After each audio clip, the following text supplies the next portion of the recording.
はい、皆さん、こんにちは。あ、こんにちは。さあ、私、マーク・マリンです。私はグレッグ・テイラーです。よろしくお願いします。よろしくお願いします。本当、グレッグはこれアメリカ出身はい、今そうですけど。でも今、アメリカいないでしょ？はい。今、グレッグ、どこですか？今、岡崎、愛知県の岡崎市にいます。えああ、そう。明けましておめでとうございます、グレッ明けましておめでとうございます。グ。はい。Hi, everyone. Hi, I'm Mark Marin, and I'm an American, and you are An American. Greg Taylor. Hi. Yeah, Hey, good Greg. morning. Good morning to you from Okazaki. I'm here in Okazaki, so this is Musings from Japan, and That's Musings right. from Japan And this is number number 51. 51. 51. Yeah, That's very, right. man. Hard Like to some, believe. yeah, I know some people will say there's probably 50 too many. No, no, no, no. This is great. Uh, So, yeah, it's good to see you, Mark. and It's Happy New nice to Year, see. Greg. Happy New Year. Happy New Year to you, and Happy New Year to all our viewers. And it's just nice to be home here at my home in Okazaki with my family. And Yes, yes, yes. You're home, and I'm home. you're having a good time. Eat some good food because New Year's always brings good food. Well, right behind the camera here, I have a banana, and I have some croissant donuts that I got at Costco in Tokonami at the Chubu Center Kuko Airport, But that's not or the what you airport. ate. But that's not what you ate for New Year's. New Year's. What did I have for New Year's?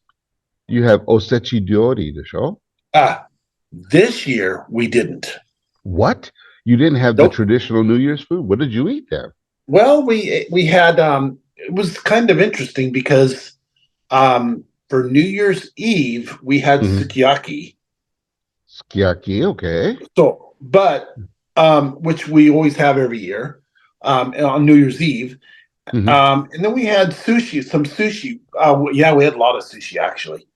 But we Sushi? always would eat the osechi ryori for New Yeah. Year's. Oh, we did have ozoni on New Year's morning, Okay, good. With which is the mochi. soup. Yeah, with the soup that you use mochi with, made with mochi and other things. Mm-hmm. We had ozoni, which is traditional, and then Mm-hmm. we didn't have osechi ryori, and we also didn't have toshikoshi soba. Mm. We didn't have that. We always have that every year. But I told my wife, I says, it's I just am full, and because I ate too much sushi, and we were watching Kohaku, and I was watching my annual Enka music program. It's on every Mm. year, and it's been on for the Mm. past 56 years. Mm. I was watching that, and so we ate a lot, and so we didn't have toshikoshi soba before New Year's, before the midnight. Instead, we went to bed. But before that, um, and I always like to celebrate New Year's. I always like to bring it in. You and I have had that in the past here in Japan. We went to the local shrine Mm-hmm. and Mm-hmm. did our New Year's prayers Yeah. and had amazaki. And is it amazaki, or how do you Yeah. say it? I'm amezake. Yeah. Yeah, amazaki. So it's been a long time But since I had that. and But then but here in Shibata, we have popoyaki. oh, what's that? Remember the little like a little bready thing, little sweet bready thing that the guys make by the shrine? You go across the street, the guy dishes it, puts it in a bag, and you eat it. Popoyaki. Yeah, I Yeah. remember at Suwa Jinja, the Suwa Shrine. Hmm. I remember we were getting up to where the steps are to go into the shrine, and I Hmm. slipped and fell on the ice. Yeah. But I don't know this if you year, remember that. I remember that. But this year, it was I didn't go at midnight. Well, you weren't here, so I didn't go. But I didn't do the Hachimode, the visit to the shrine until the next day. Then I Yeah. checked it out. But I also yeah. remember one year. Hmm. I was walking down there, and it turned. This was in Shibata. This is maybe 8 or 9 years, maybe, I don't know. It's hard to say, but I remember one year I was walking down there, and it Hmm. turned midnight before I got there, Right. and I was walking on the street to the station from where I lived, and Hmm.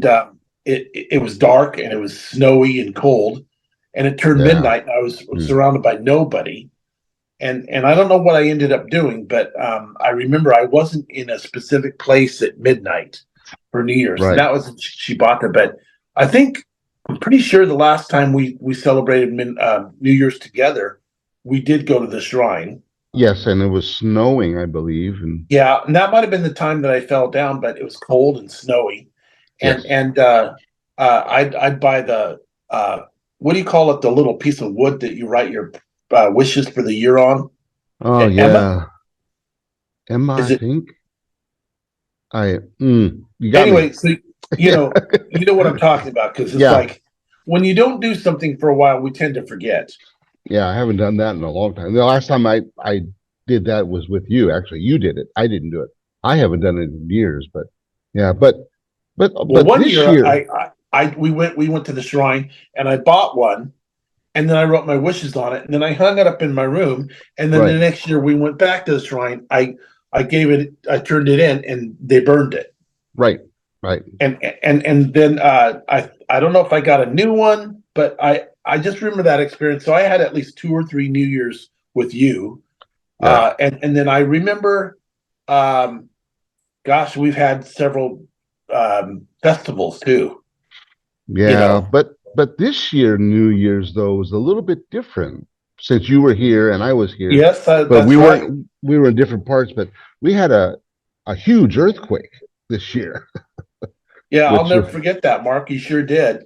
so 4 o'clock or so in the afternoon, I believe, 4:10, 4:10 4:10. approximately. So I was sitting in my house, January 1st. yeah, on January 1st in the afternoon, just relaxing, looking at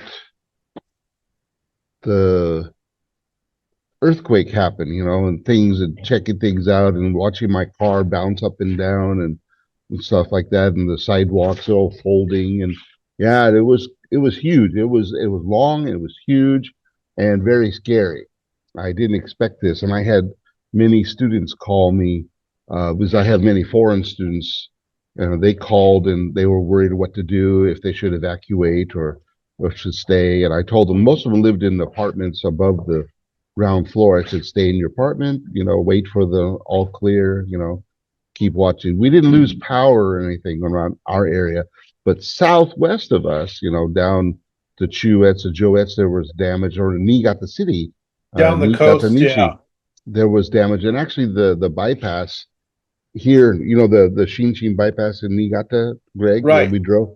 If you go going towards Maki, further past Nishi Oh, Niigata, right. it's Right. all it's like this. It's all buckled. And Wow. yeah, because of the earthquake. And And actually, you're quite a distance from the earthquake. yeah, we're quite, 3 hours drive, 3.5 hours drive away from the earthquake, but we felt it really strong. It was about, I think in our area, it was about 5.6, 5.4 to 5.6 on the Richter scale And that was on the Richter scale, it was a 7.6, I believe. at the epicenter. Yeah, in the Yeah. Noto Peninsula there. But Right. Greg, but you were at that time, you were shopping, I think is what you said. I was You were. shopping. It was I was at Eon Mall in Okazaki, Hmm. and it was 4:11 according to my watch. Hmm. And I was shopping, and by the way, the Noto Peninsula, that part of Ishikawa Ken, Hmm. is pretty much due north of where I'm at Right. in central Japan. Yep. And I was shopping with my wife, and I felt a vibration, but I Mm. also heard, and I felt a vibration through the air. It was the strangest sensation I've ever had. Now, it was New Year's shopping, and as you know, children receive what is called otoshidama from their parents and grandparents, their relatives, which and is which is like New Year's money. Right. It's New Year's Right. money, and usually it's a pretty good amount of money. So the kids like to go to the shopping and they like to go to the malls. So we're at the mall shopping. My family was, and spending otoshidama, and we, along with just about everybody, it seems like in the town, was at the Mm, mall shopping. And so the mall was packed wall to wall with people. It was just super crowded, all three floors of Eon Mall. And the strangest sensation, one of the strangest things that's ever happened, is that while we didn't feel the earthquake in the mall, I don't know why, because it was pretty strong. They said that we would have felt it here, and I'm sure here at my house or my apartment we would have felt it. mhm. However, in the mall we didn't, and Yeah, and in the mall the every cell phone and thing that could vibrate or go off and make a noise went off. And in Japan, the earthquake notification system is really good. And so you get a notice instantly on your cell phone. It creates a loud noise, and then they announce the earthquake, and then mhm. you receive a message. And so I had that, and you could hear every single phone going off at exactly the same moment. Right. And so it was a really strange sound. And while we didn't feel the earthquake, that's what we You, got. but you knew it was happening. Yeah, Yeah, right. So, and you wonder what that thing is how big is it going to be? Is it gonna shake my it, area? there's no way they could tell you that. I don't think there's a way. It's impossible to know how intense an earthquake's going to be. They just know it's coming. Yeah, and the thing is, you think, is it in my area? But it really Mm, wasn't in my area because it's north, due north, but it's like a 5 hour drive, and it's about 390 kilometers from mm, from my house to where the earthquake epicenter was, right. roughly. And I'm And, just and saying from here to the edge of the Noto Peninsula. and for you in that area, I know watching the earthquake as it happened, here this Japanese scale goes to a seven. They have a seven plus, seven, and then a seven minus. So each number has a plus, neutral, and a minus. It was a seven straight across. So it's the largest earthquake since the Fukushima earthquake Right. in Japan. And what's interesting is that this one was very widespread. You could, in your area, according to what I saw on television, your area was a two on the Japanese scale. Actually, I saw four. In some parts, yes, of Aichi, there were some parts, but Okazaki was a two. That's according to what I saw. Well, then The in that city. case, we probably wouldn't have felt it. Yeah, but that area, parts of Aichi were four. Which Yeah. means So if so, it was a widespread and it was a very interesting earthquake. If you're into plate tectonics or here with the science episode of Musings here, actually they said what it was is a plate. It wasn't a usual where the plates do this. It's like the bottom plate fell. Because the Earth is always moving. So they said the bottom plate fell, and the plate on top of it cracked and fell on top of it. So it's cracking. The bottom part and this top one is cracking and falling on the lower plate. That's why we're having all these hundreds of aftershocks still, even today. There's still aftershocks, and I've only felt maybe five or six in where I live, but we're still a couple hundred miles away, and I can still feel actually, aftershocks. I calculated you and I are about equal distance from the earthquake. Yeah, However, there was absolutely no damage here, and while we had no damage all along the seacoast of the Sea of Japan, you not only had tsunamis mm, of varying size, yeah, varying high intense. size or height, but you also had earthquake damage all the way to where you live, Yeah, and we had none of that. Greg, outside of this building in Fudamachi, if you go down there, there's a new building that they built at the end of Fudamachi, and there's earthquake damage there. You could see a huge crack along the sidewalk, and we're talking it's only a couple of years old, where the building lifted and it split all the tile, and the tile is new. It's not worn out. It's not like it's old, brand new stuff. And there's a huge long crack that goes there, and you can see some of the bricks behind, which are older, and they're crumbled or cracked or split apart, and it's fresh. So and very minor damage, but still, yeah, there's damage here. So anyway, I mean, that's how we you, started New Year's. you literally, yeah, it's quite amazing. You literally are about the same distance that in a different direction. Yeah. But I think partly is because it's like there's no mountainous areas between No, you and the Noto Peninsula. we're on the And by the way, same that Noto plane basically. the peninsula is it's isolated actually, Very and isolated. it's rural for the most part. It's generally rural, not totally, but the thing is, it is isolated. And as of today's musings from Japan, number 51, Mm. I was reading newspaper and I saw on the news yesterday. This was like well, as we make this was almost 10 days ago, Mm. 9 days ago. I don't know, and so, but it's the recovery process is slow, Hmm. and they think close to 200 people have been A uh, hun- Confirmed 100 as of this morning. 171 confirmed right, dead. There's right. still So 200, over 200 missing, and they're saying it's going to be, because right now the other unfortunate thing was the weather was actually very nice over New Year's in this area of Japan. Not no heavy snow, and it wasn't that cold. But the snows came a couple days ago, heavy snows, and now they're afraid that if there's anybody, uh, sorry, if there's anybody still alive, they probably would have died now by from exposure exposure, and stuff. yeah, And right now it's hampering a lot of the rescue or the clearing of the roads. There's a lot of landslides.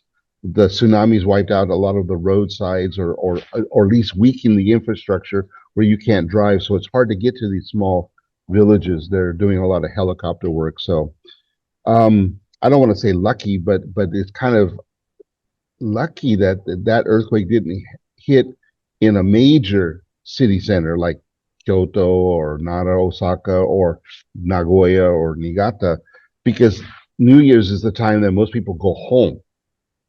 So everyone would have been at home. Everyone would have been sitting in their house at this time. At least they wouldn't be on the road. it would have it would have been disastrous. Yeah, it would have been. So anyway, that's how our New Year started. And there were some other things. There was an airplane that caught fire, that crashed into another airplane at Haneda Airport, where a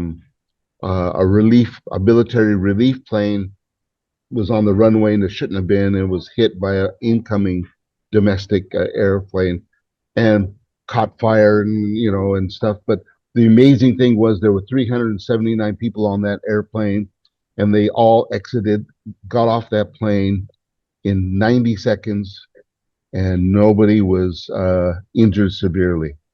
There were some, bumps and bruises, but no broken bones, nothing like that. But everyone was safe. Nobody died on that airplane. Unfortunately for the military plane, uh, five of the six crew members were killed in the collision.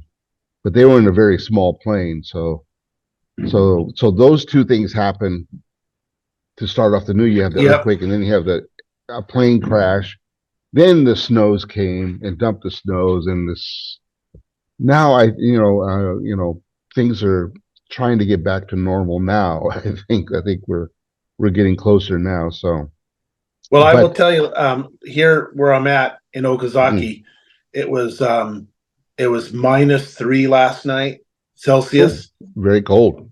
and I think in Fahrenheit that's about 20, 27, 28 degrees Fahrenheit. So it was very cold, and this because we're in the dead of winter right now, so it's really cold here right now. And, as we were talking about the earthquake, I think with these cold temperatures we've had the past few days and the snow that they've had up there, the heavy snow, that's not a very encouraging sign for those who could possibly still be alive.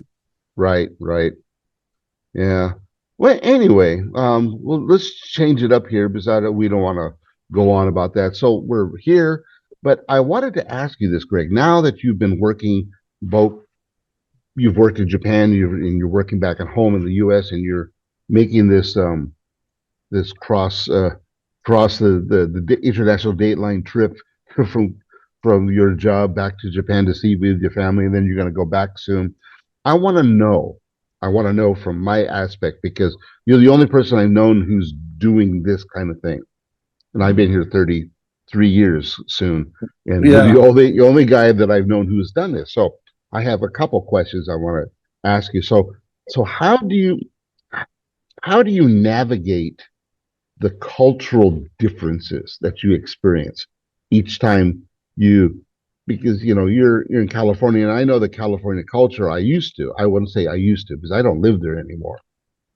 How do you navigate that from that culture and you're coming back to Japan and then getting back into the Japanese thing and then once you're back, oh, gotta go back to work. And then you go back there. How do you do that? Because there are a lot of differences, I would assume. there are, but I think the answer, and I thought a bit about this. I Hmm. think the answer is that when you're in Rome, do what the Romans do. That's a Japanese kotowaza too. Very good. So Yeah, they it's a also have, Japanese saying. the Yeah, same thing in the culture. Well, right. that's kind of what I do is like when I come here, I I know what it's like because I've lived here a substantial amount of time. 10 years ago, like this is actually my 10th winter in Japan. Hmm. But not And when consecutive. so a couple years ago, I went back to the United States so that I could work and it's right. I actually would have been here 11 winters, but I didn't come here 2 winters ago, and that was Mm, the year that I moved to America to right. work. However, my family's here, and so when I'm home here, I just do what I do in Japan, and Hmm. and and I also adjust as being a foreigner in Japan. I adjust and follow the Japanese cultural norms, and I just adjust. I just go with the flow. Whereas in America, I do the same thing, and American culture has changed a little bit too. Um, which I don't necessarily have to get into, but after having lived in Japan for 8 continuous nonstop years with only one time going to America, I Hmm. noticed some changes about America. And I think part of it is due to the length of time that I lived here. I mean, gosh, even new car styles are completely different from when I came here. So, so having said that, I just basically adjust, and I just So and I you speak don't. Japanese. Yeah. Well, coming here, I think I understand that because I live here, but I'm talking about the social settings, the business settings when you or the school, the educational settings when you go back to an American school because I mean, as for me,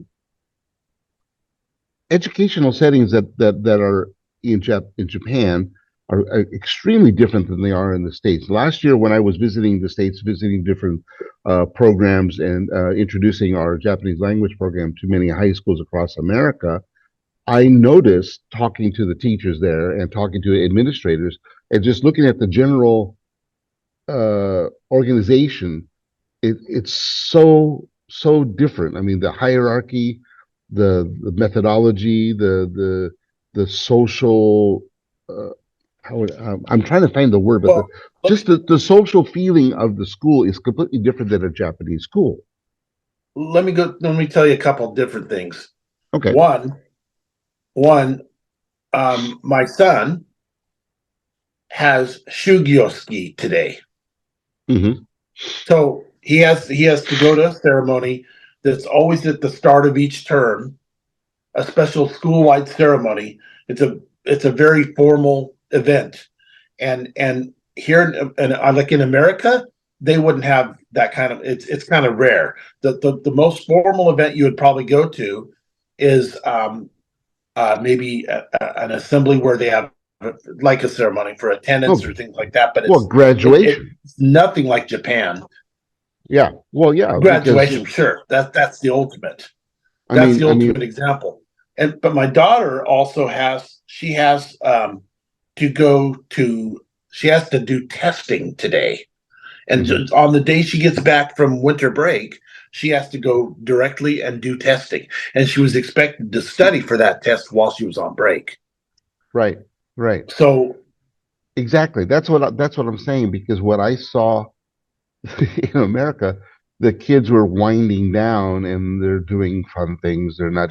There's no homework. There's no assignments and or any projects. It was kind of like we're almost to the holiday time, and at the time I was thinking that was be Thanksgiving. So when I was visiting, so just a couple days before Thanksgiving, so they're not doing much. But yeah, here are even the Japanese language students that we have here who are from 20 different countries that we're teaching here. They had homework, and today some of them are doing tests. Yes, exactly. They had quizzes that they had to prepare for. They had to be ready to take a test when they got here. Um, well, okay. What about your colleagues? How does it work, with your colleagues, because they know that you have on your life and your family in Japan. So how do you interact with them? How is that going? I know I received one message from a colleague at my school. They were very concerned about me during the earthquake here in Earthquake. Japan. Yeah, yeah, I can see Yeah. that. Yeah. But see, because I'm abroad, people don't realize that I might also be quite a distance from the earthquake.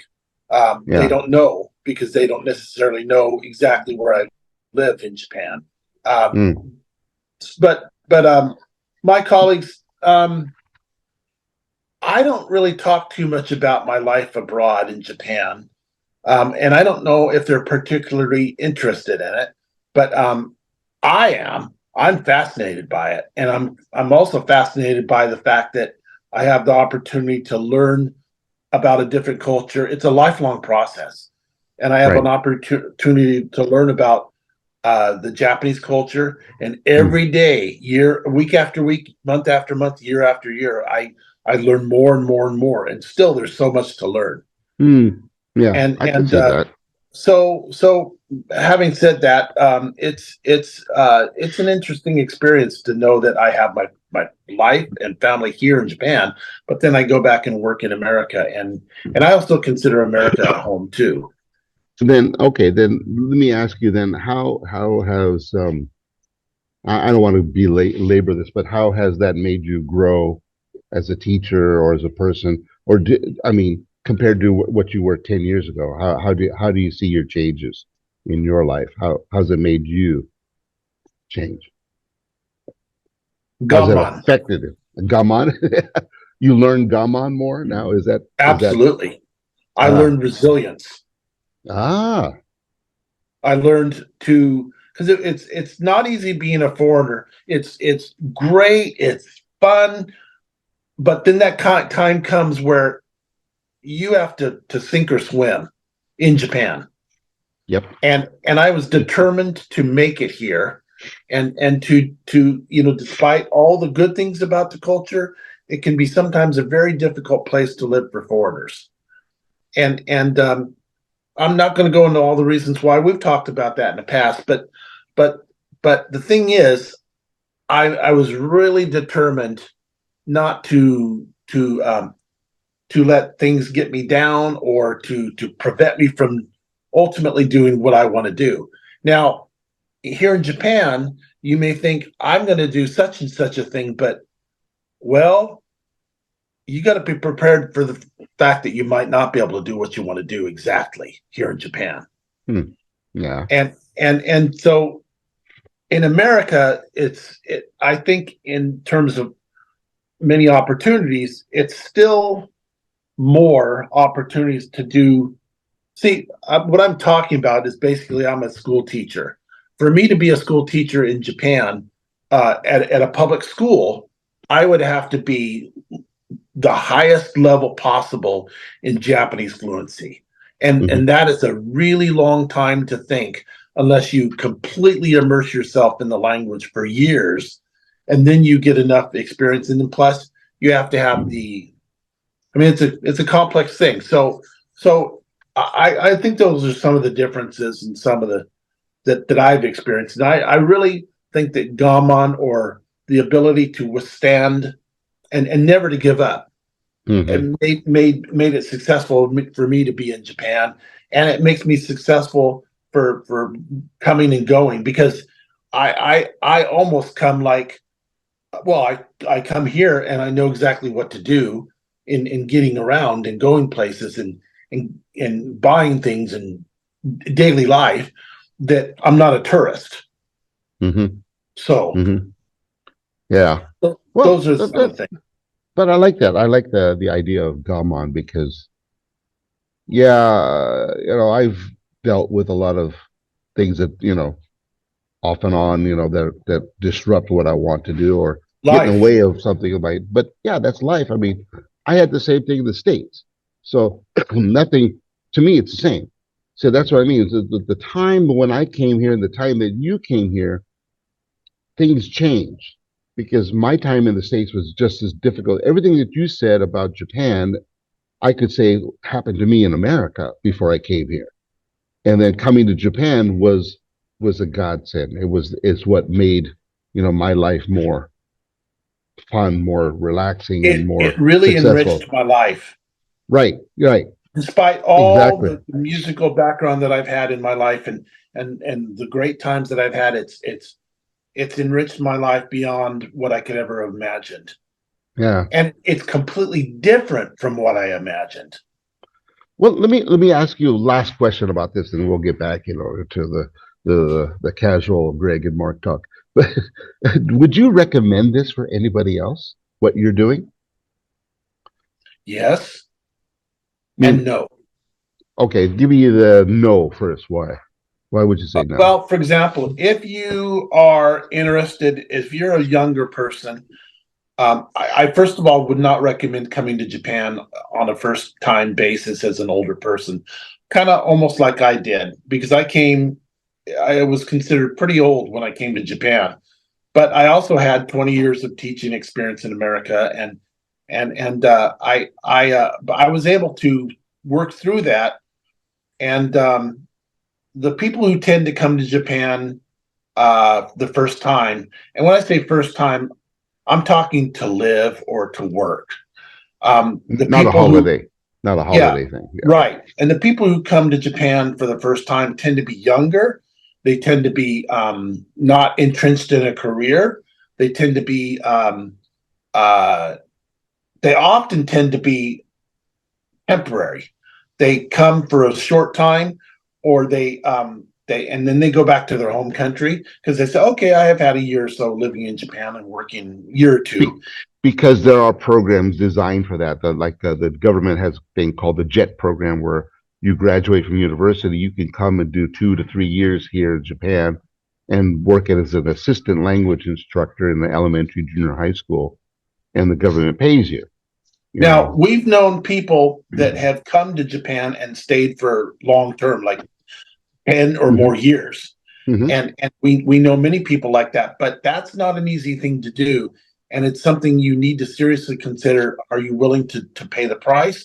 And some of that may be maybe in the form of less income. And then also you think, well, I'm going to go to work for a company, but the problem is those kinds of jobs are not plentiful. If you work for, say, like a foreign company in Japan, well, maybe you don't need so much Japanese, but still, if you want to work for a Japanese company, you need to be fluent in Japanese, and you also, there's a lot to it, a lot more to it, and it's not the easiest thing. But then again, I came to Japan with the determination that I wanted to live here, and I think I was very unusual in that I was able to stay. Mm. And I also associated with people who have been here long term. Those Yeah. were my friends. Yeah. Everybody who I associated with, for the most part, was here for a long time, and they Hmm. and if not, they were permanent residents of Right. Japan. Right. Well, So give me a positive thing. What would you recommend then for those who, on a positive way? So for those people who you think could it will benefit, or change your life if you're open to that, right? if you're open to it. It Mm, will completely change your life. It'll change your perspective. It will enrich your life beyond imagination. mm. Yeah. And I can say that for you, Greg, that having known you for as long as I have, I think you're a far richer person. Maybe not monetarily, but at least as a socially and as a person, you're very, you know, you're you're completely different than when you came here, Greg. I don't know if you can see it, but I can see it. It's nice. Well, I also know that to make friends, a real friendship in Japan is not an easy thing to do. No. But I remember heard somewhere they says you can't make friends with Japanese people, which was, to me, it seems kind of strange. Mm, But I think if you're here for a short time, that's possibly true, because right. the Japanese are not necessarily ready to give you the friendship right away, a real true friendship, and it takes time to develop with Japanese, from what I understand. Mm, And then what I've come to learn myself. This is my own thoughts, but I found these relationships rewarding, and I've assimilated somewhat into the culture without losing my identity, mm, and which is what you kind of need to do. I don't necessarily want to be a person who's completely Japanese and mm. wears Japanese clothes and traditional kimono type clothes or whatever all the time, and but I do want to speak Japanese whenever I can, Right. Right. and I do. So, but And it's see, that's what I'm saying is that you made the effort because you're still Greg. Everyone knows you as Greg. You know, and you've been. We have mutual friends, and you know, and we live together in this area here. And now you're over there, but you're you're Greg. You're Greg. You're yeah. But I'll Greg. also tell you that what you learn here, you often can take if you go back to your home country where you came from, like I did. You can take what you have and Hmm.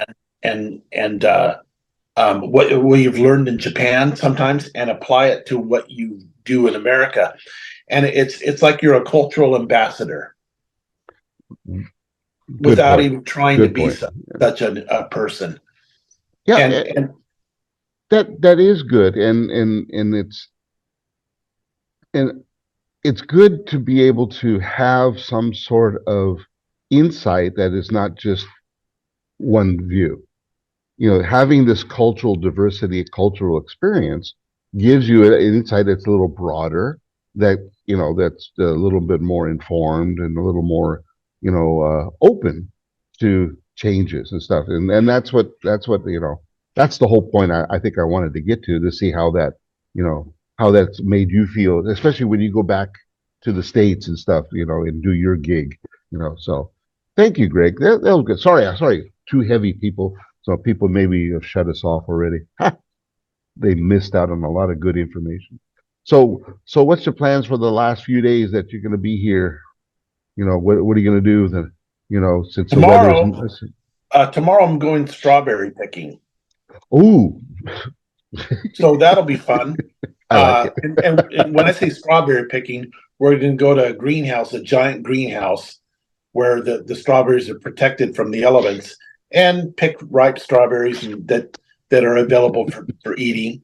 And then we'll pay a certain amount of money, I think, and then we'll go. And it's just a fun thing to do and That's cute. get I to like eat that. some delicious strawberries. So Yeah, fresh. I'll do that. Uh, just run around to places. I might have sukiyaki one more time before I leave. I don't know. There's time's rapidly approaching where I leave. Yeah, you Um, gotta you gotta get as much Japanese food in you as you can. that's right. because no matter what you think, the best Japanese food is in Japan. In general. There it So is. I'm Yeah. looking forward to that. And yesterday we went to Costco. Hmm. Yesterday we went to Costco. I'm not going anywhere. Oh, I am going for a walk today so I can get out and smell the fresh air Good. and walk in the chill. But it's beautifully sunny here.